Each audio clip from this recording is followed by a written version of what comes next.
बाबूजी, जरूरी नहीं कि शहर की जिंदगी अच्छी हो। और फिर यहाँ आपकी बड़ी बहू आप दोनों की सेवा करती तो है। फिर क्यों आप मुकेश से मिलने की जिद पकड़ कर बैठे हैं? ऐसा ना हो कि वहां जाकर आपको निराशा हाथ लगे। मैं नहीं चाहता आपका मन दुखी हो, बस इसीलिए आपको दिल्ली जाने से रोक रहा हूँ। महेश अपने पिता मनोहर बाबू को ट्रेन में बैठाते हुए कहता है। मनोहर बाबू बोले, मैं भी तो देखूं कि ऐसी क्या बात हुई कि बेटा शादी करके एक दिन नई बहू का चेहरा दिखाकर जो दिल्ली गया तो लौट कर नहीं आया। और तुम कहते हो कि तुमसे भी उसकी बात नहीं होती। मुझे बस उसकी चिंता सता रही है। बेटा, एक बार उससे मिल लूं। अगर वहां दिल लग गया तो थोड़े दिन रह लूंगा, और नहीं तो वापस ही चला आऊंगा। तुम लोग हमारी चिंता मत करना। इतना कहकर मनोहर बाबू अपनी पत्नी विमला जी का हाथ थामे दिल्ली के लिए निकल गए। आजकल स्लीपर तो लोकल ट्रेन जैसी हो गई थी। पूरी गाड़ी खचाखच भरी हुई थी, और आज के जमाने में कौन किसी की मदद करता है। मनोहर बाबू बहुत साल बाद दिल्ली जा रहे थे। अगले स्टेशन पर एक भला मानुस, उसके पास बहुत सामान था और खड़े होने में उसे दिक्कत हो रही थी। तो मनोहर बाबू ने थोड़ा सा खिसक कर उसे बैठने का इशारा किया। उस आदमी ने अपना परिचय दिया। काका, मेरा नाम किशोर है। आपका बहुत बहुत धन्यवाद, वरना कौन किसी के लिए इतना सोचता है। मनोहर बाबू बोले, बेटा, किसी न किसी को तो शुरुआत करनी ही होगी। अच्छा, क्या तुम मेरे बेटे को फोन कर सकते हो? किशोर ने कहा। हाँ, बताओ ना नंबर। उसने खुशी से फोन लगाया। 3 बार रिंग हुआ, पर किसी ने फोन नहीं उठाया। मनोहर बाबू बोले, कोई बात नहीं बेटा, हो सकता है व्यस्त होगा। मेरा बेटा इंजीनियर है, नोएडा में रहता है। पिछले 3 साल से घर नहीं आया, तो उससे मिलने हम दोनों ही जा रहे हैं। कुछ देर बाद किशोर का फोन बजा। हेलो, इस नंबर से मेरे फोन पर बार बार कॉल आ रहा था।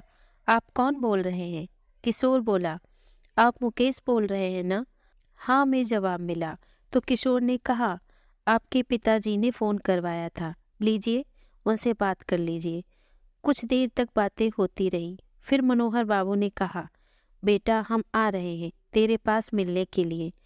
तो मुकेश बोला, आपको आने की क्या ज़रूरत है, हम आ जाएंगे कुछ दिन बाद आपसे मिलने के लिए। मनोहर बाबू बोले, बेटा, 3 साल हो गए यही सुनते सुनते। तुम्हें पता भी है, पिछले 3 साल से हमने तुम्हें देखा नहीं। हम रास्ते में हैं, दिल्ली पहुंचकर तुम्हें फ़ोन कर देंगे, बस तुम हमें लेने चले आना। मुकेश ने बोला, ठीक है, हम आ जाएंगे। मनोहर बाबू खुशी से किशोर को बताते हैं, मेरा बेटा आ जाएगा, मुझे लेने देखो ना, शादी करके वहीं रहता है। मैंने तो अपने मन को मना लिया था, पर ये तुम्हारी काकी का मन ही नहीं मान रहा था, तो सोचा एक बार दिखा लाता हूँ। पुरानी दिल्ली रेलवे स्टेशन पर उतरकर किशोर ने दोबारा से फोन लगाया। मुकेश भाई, आपके पिता स्टेशन पर उतर गए हैं, आप कहाँ हैं? उसने कहा, मैं मीटिंग में हूँ, हो सकता है मेरी पत्नी आ रही हो लेने के लिए, तो आप उन्हें वहीं बैठा दीजिए। किशोर ने मनोहर बाबू को बताया, हो सकता है आपकी बहू आपको लेने के लिए आ रही हो। अब शाम हो चुकी है, मुझे भी जाना होगा। इतना कहकर उसने विदा लिया और अपने घर जाकर आराम करने लगा। करीब रात के 11 बजे फोन आया कि किशोर भाई, आपने कहा कि आपने मेरे माता पिता को वहीं बैठा दिया है, पर वे तो अब तक घर नहीं आए। कहीं कुछ हो तो नहीं गया? क्या जरूरत थी दिल्ली आने की? चुपचाप एक जगह नहीं रह सकते थे? दिमाग खराब कर दिया है। अब तो किशोर को भी चिंता होने लगी। उसने अपने मित्र को जगाया और स्टेशन के लिए निकल पड़ा। जब वहां पहुंचा तो उन्हें फोन किया, कहाँ हो, आ जाओ, हम भी आ गए हैं, स्टेशन पर मिलकर ढूंढते हैं। रात के 2 बज गए, तब तक कोई पता नहीं चला कि वो लोग कहाँ गए। तब किशोर ने मुकेश से कहा, भाई साहब, एक बार अपनी पत्नी से तो पूछ लीजिए कि वो समय पर स्टेशन पहुंची थी कि नहीं। अरे, बूढ़े बुजुर्ग के प्रति ऐसी लापरवाही कैसे कोई कर सकता है? मुकेश अपनी पत्नी को बार बार फोन कर रहा था, पर वो फोन नहीं उठा रही थी। मुकेश बोला, मैं सब समझ गया। किशोर बोला, क्या समझ गए? मुकेश बोला, कल जब अम्मा बाबूजी के आने की खबर मैंने अपनी पत्नी अमिता को दी, तो हम दोनों में बहुत लड़ाई झगड़ा हुआ। इसी वजह से वो उन्हें लेने स्टेशन पर नहीं गई होगी।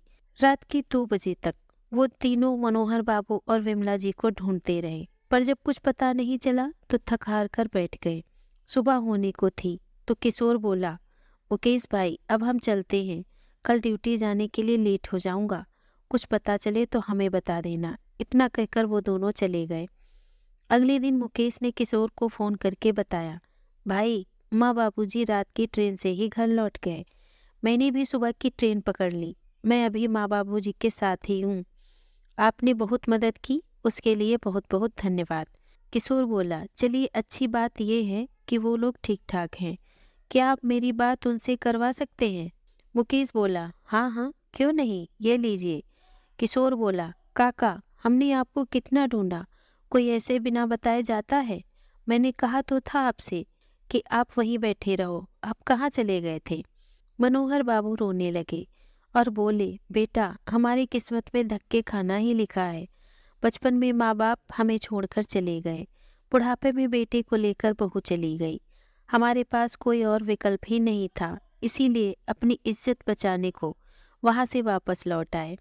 बहुत रात तक रुका था, जब कोई लेने नहीं आया तभी मैं समझ गया, और फिर कोई तुम्हारे जैसा तो नहीं होता जो बूढ़े लोगों की मदद करते। बेहतर था हम दोनों वापस आ गए। वैसे भी मेरे बड़े बेटे ने कहा ही था कि मत जाओ शहर की जिंदगी, हर किसी को रास नहीं आती। वैसे भी हर माँ बाप के इंतजार का फल मीठा हो ये जरूरी तो नहीं, पर बेटा तुमने जो किया उसे मैं जिंदगी भर भूल नहीं पाऊंगा। कभी बिहार आना हुआ तो आकर जरूर मिलना। ईश्वर तुम्हें तरक्की दे, सदा खुश रहो। किशोर उनका आशीर्वाद पाकर ही बहुत खुश हुआ था और उसने निश्चय किया कि कभी न कभी छुट्टी लेकर उन लोगों से मिलने अवश्य जाएगा।